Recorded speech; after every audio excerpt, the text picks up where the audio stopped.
আমি আজকে যেই রেসিপিটা করব তার জন্য নিয়ে নিয়েছি এঁচোড়, ক্যাপসিকাম, গাজর, বিনস, কাঁচা লঙ্কা, আলু। এগুলোকে চলো কেটে নেওয়া যাক। এই দেখো এঁচোড়, আলু আর এই সবজিগুলো সব আমি কেটে নিয়েছি। এইবার চলো এঁচোড় আর আলুটাকে একটু সেদ্ধ করে নেওয়া যাক। এইদিকে আমি একটা মশলা বানিয়ে নেব। এখানে দিয়েছি তিল, কিশমিশ, আর দেব পোস্ত, আর দেব কিছুটা বাদাম,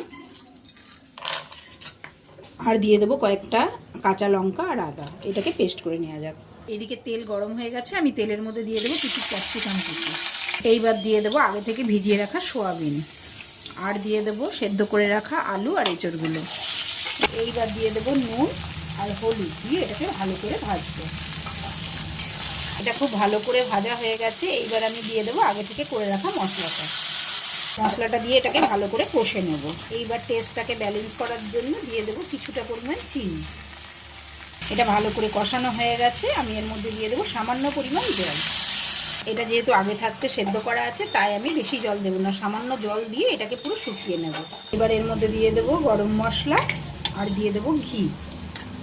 এই দেখো ফ্রেন্ডস, তৈরি আমার এঁচোড় সোয়ার একটা নিরামিষ রেসিপি। এটা খেতে কিন্তু দারুণ হয়। এটা তোমরা ভাত, রুটি দুটোর সঙ্গেই ট্রাই করতে পারো। আশা করি তোমাদের খুব ভালো লাগবে।